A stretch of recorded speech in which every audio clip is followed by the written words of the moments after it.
In many of our families, nobody talked about mental health.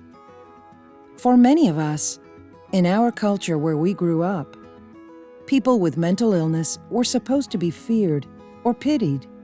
Depression and anxiety were considered signs of a weak character, a punishment from God, or maybe dismissed as a neurotic or nervous personality. We learned that anything related with mental health was private, and that we should not talk about it outside the family. Some of us were taught that with enough determination, commitment, and maybe prayer, we could overcome anything.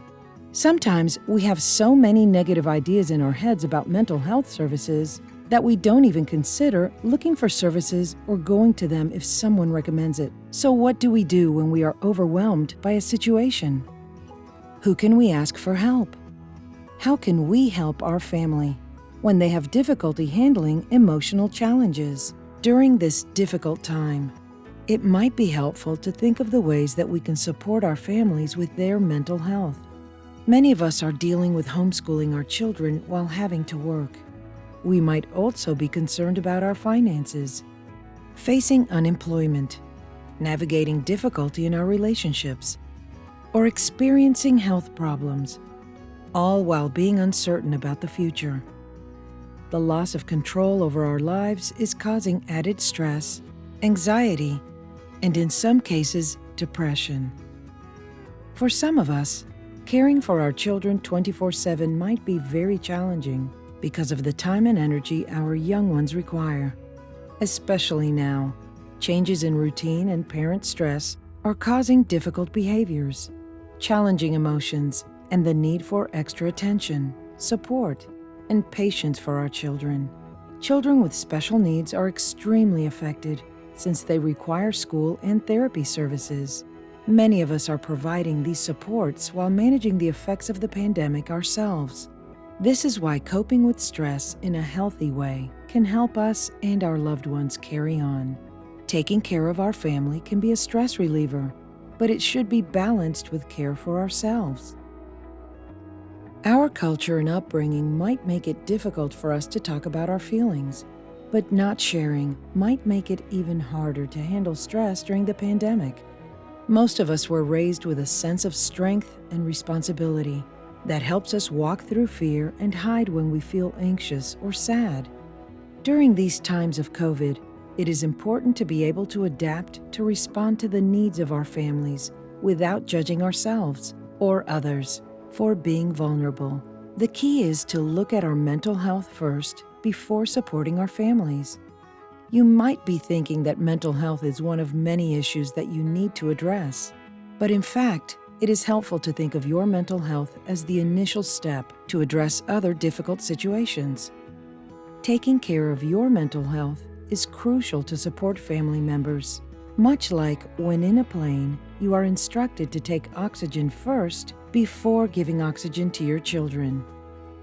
So, how do we actually do this?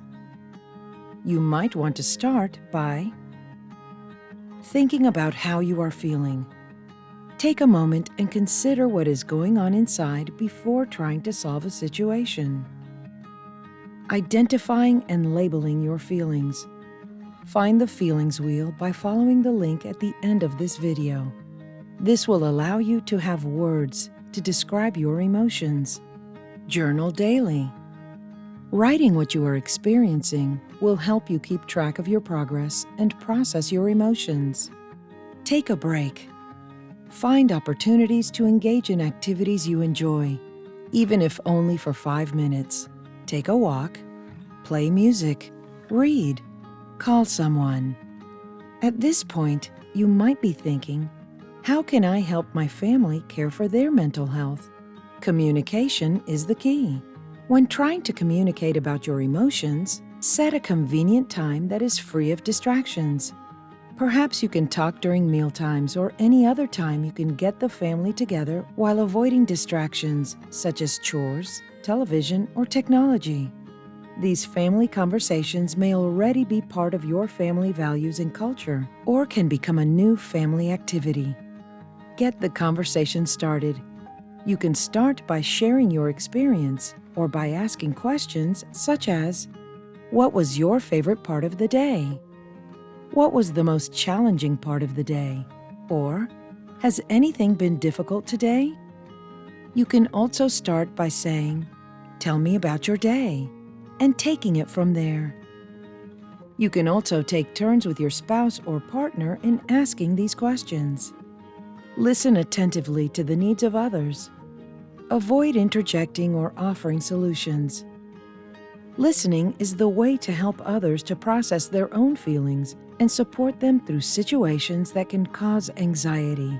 This may be a challenge if you are used to leading through authority when dealing with your children. Validate your loved one's feelings. Understanding and acknowledging someone else's feelings makes them feel supported and loved.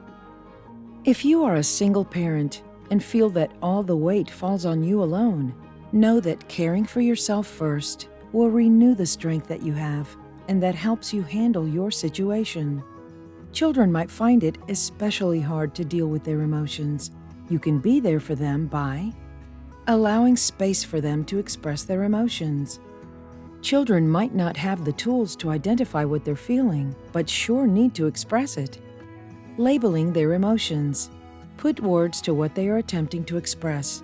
Even a simple phrase as, Martha is having big emotions right now. How are you feeling? Upset, angry, mad? It is okay to feel the way you feel. Dad has big emotions too. Mom likes to breathe when she feels upset. Validate their feelings. Expressing that feelings are important and that you understand their experience is helpful for them to process. Practice self-compassion. Do not judge. Acknowledge how you feel and breathe. This might help you stop yourself from reacting or trying to fix the situation. These steps will help you navigate this difficult circumstance and support your loved ones. Now think about the type of assistance that you need and make the step to reach out to your community. Online resources, Check-In Project, The Feeling Wheel, Community Vision Online Resource Guide, Community Agencies, Adapt Behavior Services, Phone 407-928-0444, Children's Home Society, Phone 407-846-5220, CJA Behavioral Services, Phone 407-483-9520, Expanding Horizons, Phone 321-805-4426, Hispanic Family Counseling, Phone 407-382-9079, Empower Previously Intervention Services, Phone 407-931-2911, Kinder Consulting, Phone 407-657-6692, New Mind Wellness Group, Phone 352-394-0573, North Star Counseling, Phone 407-930-4711, Park Place Behavioral Health, Phone 407-846-0023, Extension 1332, Serving Children and Reaching Families, Phone 321-236-15 40, extension 206.